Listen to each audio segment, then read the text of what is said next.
1, 2, 3, 4.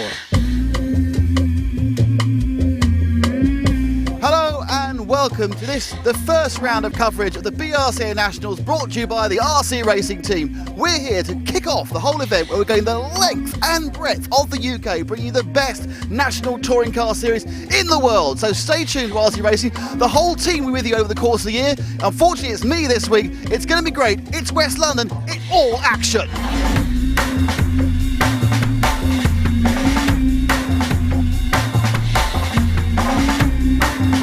That's right, Nick. The 14th and 15th of May 2011 sees the West London Race Centre packed to the rafters with racers from all over the country competing on this newly refurbished track.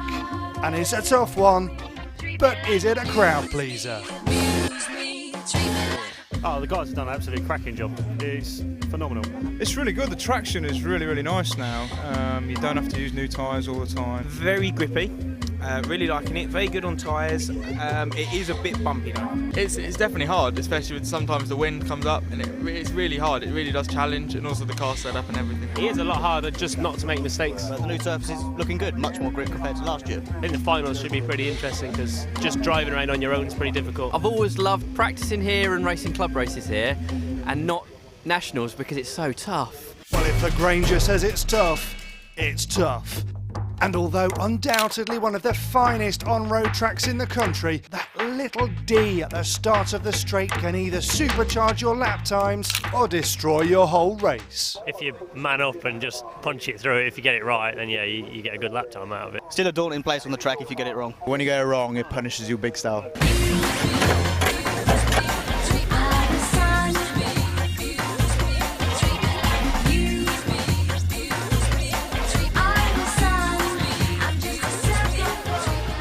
One man more than capable of performing here is John Bowden, current 10.5 champion, with his sights on making it 3 years at the top.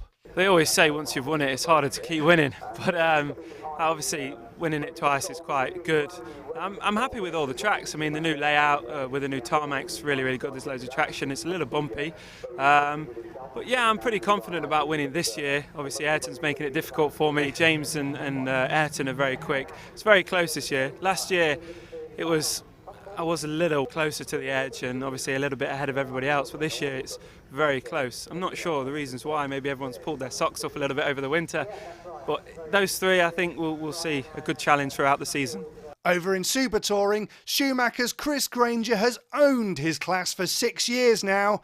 But can he make it 7? Every year when we start a new season, I think, I can't win it again this year. It's just not, the odds are against me. It's not possible. But then the minute the cars leave the line, obviously you want to win it again. So probably puts more pressure on it because I know I can do it. I've done it before, so I want to do it again. Right then, for the first Super Touring BRCA final of 2011, it's back to you, Nick. So the drivers get ready for the first of this three-legged A final. And on pole, it's Chris Granger. Immediately behind him, it's Ollie Jeffries. Third, Elliot Harper. And fourth, Andy Moore. And these four guys have dominated British touring car racing for the past few years. 6 times champion, of course, Chris Granger. The orange car in third is Elliot Harper, who was third in the World Championships last year in Germany. And, of course, we have our 2006 World Champion, Andy Moore, in fourth.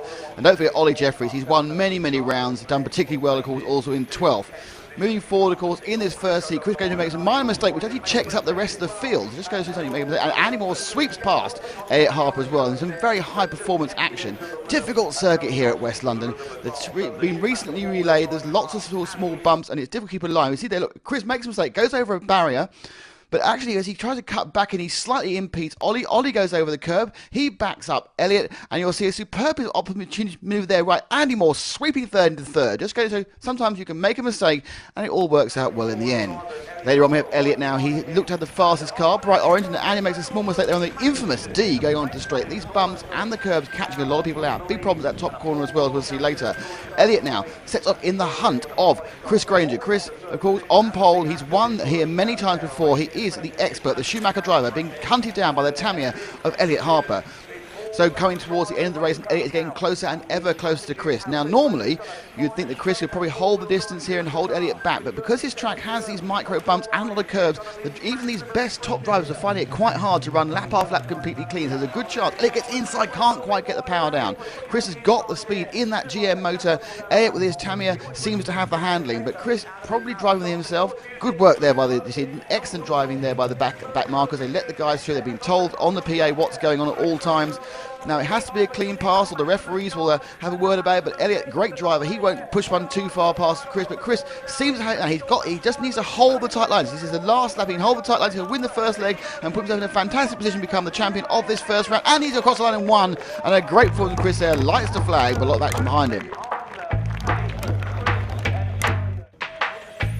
So leg 2, and we're off in the same order of the grid. It's once again it's Chris from Ollie, from Elliot, from Andy, and Chris makes another really good start. I mean, it seems he's got his tyre treatment, he's got his tyres warm, he's got the additive absolutely right. He seems blisteringly quick at the first 2 or 3 laps, eking out a big lead. Ollie Jeffries off a poor result in the first heat, needs to get something good this time round. Elliot with the second, well, he's already in the hunt for the overall victory. Andy dropping back a little bit after a not particularly good start in the second leg. So as we move on, Chris pulling away, and Elliot beginning now to get into stride in this race with the Tamiya, catching up the associated driver, that is Ollie Jeffries. He's all over the back of him. Of course, it's about making a clean move, and the clean move is the only one that counts in this top level of racing. He gets onto the inside of Ollie. Ollie now, from that very fast through, they're 45 to 50 miles an hour around them, he still creeps through with a superb manoeuvre there, and Elliot gets himself into second place. Now he can go, but Chris has a problem. Chris has actually broken down. There's a problem with the radio for Chris there, and so that puts Elliot into the lead. Ollie in second. This is going to be a fantastic chance Elliot now to pick up the overall victory under pressure, but then Ollie goes. So suddenly, from being in third place in a lap, Elliot is first and home free. Miles ahead. That's the luck you can get sometimes in a major race. Ollie spinning out on a very difficult top corner. The bumps get you slightly wrong. Grip rolling off the circuit. Elliot goes away, and of course Chris with a radio problem. Later on we see Ollie now fighting for second. Behind him Paul Pinckney, who's coming from 8th place on the grid. Paul actually the nephew of Dave Pinckney, the British touring car racer, in full size. Ollie goes around, puts Paul into second place, a great result, but no, and straight away Paul makes a mistake.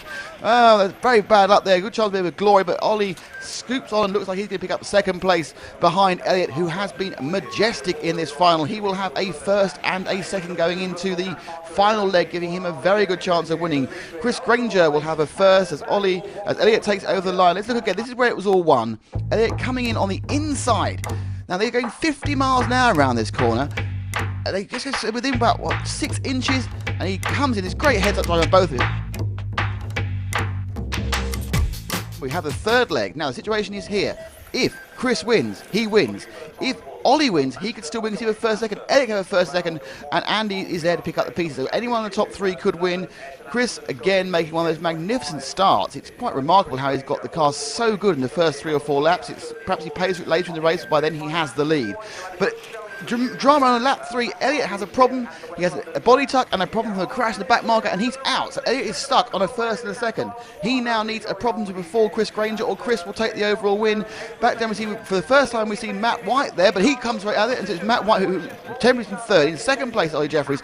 Third, Chris Kurzweil, of course, much better known as a top 12th racer, the European stock champion a year ago, and he's now in with the mix with both Chris and Ollie, and there we see Chris Kurzweil. And of course behind him is Andy Moore. Andy with the Hot Bodies car, the TCX, a new car he's been working on very hard. A small team, so he has to do a lot of work himself, developing it well. But he is coming through the field now, looking to try and get a good result in this third leg for a good overall result. But Chris Granger he got away, made a slight mistake off camera, and that's put him right in the coach of Ollie. Ollie, if he wins, will have first and second. And if Chris was second, he'll have first and second, and Elliot had first, second as well. So it'll be down to the tie break from the BRCA Hamburg. I have no idea who actually win overall on that one. But later in the race, we see that Chris begins to get away, and again, Ollie has the same problem at top corner, grip roll. They're going so fast, the adverse camber, the bad bumps, and he can spin off, putting Andy Moore into a good second place. And Andy has been working on that car all weekend, but Chris has been the class of field. His setup concept, let's have the car fast on the first few lines and manage it from there. It's seen him really dominate his finals. Only blocked his cockpit with that mechanical issue in race 2. Perhaps Elliot has the fastest car, but as far as racecraft's concerned, around these British circuits, Chris Granger really has no equal. And he now needs to stroke it round these last 2 corners to win the third leg and also win the first round of the BRCA TC Championship. So the overall result of the modified A final: Super Touring, Chris Granger first for Schumacher, Elliot Harper second for Tamiya, Ollie Jeffries third for Associated, Andy Moore with the Hot Bodies TCX in fourth, Alan Bickerstaff, another Associated driver, is in fifth, with Chris Kurzweil, Matthew White, Johnny Eyre, Paul Pinkney and Russell Williams making up the top 10. Dominant performance, only blotting of the copybook was in the second heat where you stopped whilst in the lead. What was the problem there? Just a small radio connection issue. It just basically turned itself off in the middle of the track, which is never great. No, I've had that, and it doesn't tend to be a good result. A lot of battles behind you. In fairness, were you always within yourself? You never seemed the fastest car. I'd like to think I was a bit within myself, but I probably wasn't. I was probably going as fast as I could, but I felt reasonably in control, so it was okay. Coming up, the 10.5 turn finals. Yes, even more racers itching to get out on track. Just why is this championship so popular? We sent our very own Ollie Meggett to find out. So, why are you competing in the BRCA National Series? What made you choose this championship? This to get more experience. I've been doing it for about 2 years now, and this is my second BRCA. It's the top spec series. Everybody runs it. All big drivers. It's where you get your most experience as well, to be honest. The level of competition is a lot higher in some of the other sort of series. So the rules make it more fair for everyone. Whereas other places you can have as many tyres as you want, whereas here you're restricted to the amount you can have. You're racing against the best in the country, so it's the top national series, and you know there's many good drivers that come in. It's just a really good fun atmosphere to have a good national. Very well run by the BRCA at the moment. I think it's one of the top races around the world. The way that it's put on, and certainly the turnout. Well, I've competed over the last couple of years, and I just feel like it's the best place to be in Britain to race. So I thought I'd give it another go, another year.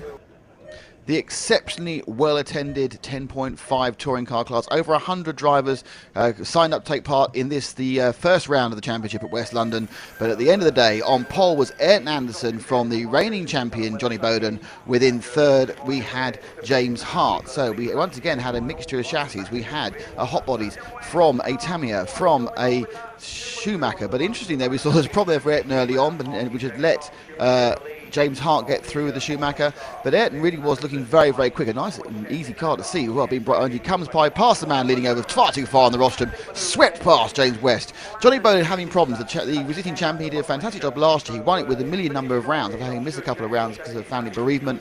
Great guy, Johnny, and he's of course now running for Tamiya after running for HB in previous years. He's seen him battling his way back through the field with people like Chris Neff and Sam Clifton and Zach Smith. And again, the car looking quick, but he was having some serious handling issues on this difficult track. And see, when people were losing on the corners, he was trying to come inside. He's the blue and white car. He's the double reigning champion at 10.5. The difference in the race, just saw modified, unlimited motors.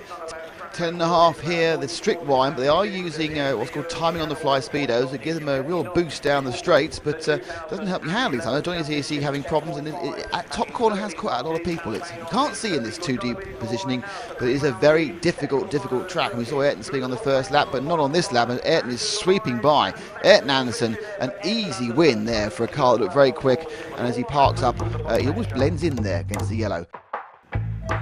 So leg two, same order again. It's Ayrton from Johnny, from James Hart, and then they pull away, but Ayrton this time making none of the mistakes he made earlier, and he's looking very, very smooth in this second heat. Behind him, James and Johnny having a big battle. Johnny needed a good result after the problems in the first one. Again, always looking in danger on this track. The track is very bumpy. See a little slight bump on the car. Just goes offline, and this is where this battle, all the drivers, these are the top drivers, all the drivers are having this problem. Ryan Edwards during this fight here in fourth place, and it's very hard. Normally you see guys in top touring car races that can hit the same line lap after lap after lap. This is almost like off-roading by the fact you get bumps in different places the whole time. Again, look there, Johnny lift up in two wheels, just slightly missing the apex and getting a little bit of lift here, and he carries on moving through, but he's actually now looking, and that was interesting, because that was the That's James West spinning off from that infamous D at the start of the start-finish straight, which looks like it's going to hand Johnny a pretty good second place overall in this round. But Ayrton Anderson again sweeping through majestically over this point here. An absolute marvel. And two superb runs, two superb first places for the Hot Bodies driver, mentored by Andy Moore. And he pulls off again the camouflage stop, and he gets a very sporty congratulations from Johnny Bow. That's Ayrton in the red. Let's hear from the champion, or the winner, should I say. Yeah, I just kept it consistent, tried. It's a tricky track, isn't it? Because at any moment a bump can take you offline. So, I mean, how do you set the car up to actually handle the unpredictability of the circuit? We just made the car a bit softer and just rolled over the bumps a little bit more. Well, it's a perfect way to start the first round, and then so you must be looking forward to Cotswolds. Yeah. Thanks a lot.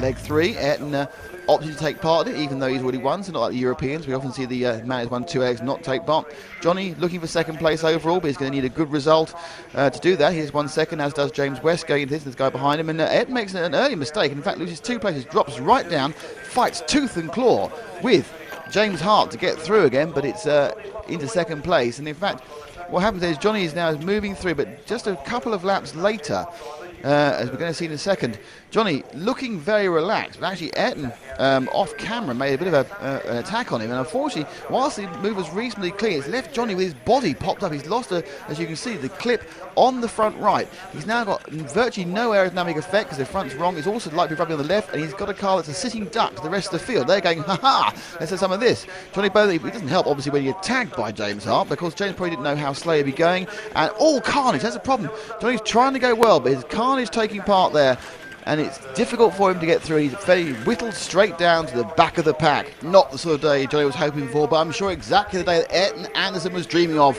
3 races, 3 wins, and the first round of the National Championship to the young man. So overall, Ayrton Anderson wins the 10.5 Touring A final. Second was James Hart. Third, Ryan Edwards. Fourth, Chris Slater. Fifth, Johnny Bowden. Sixth, Chris Neff. Then Sam Clifton, Zach Smith, Darren Lee, and Brian Loynes. That's your top 10. On to Cotswolds next. We have video evidence you winning a few years ago, so you must be pretty confident going there. Yeah, I still keep watching that video because I was so far behind going into the last lap. But yeah, it's going to be tough. I mean, Ollie's home track, Andy and everyone's quick there. Elliot was very quick there last year, so we'll see what happens. Great, thanks, Chris. Cheers.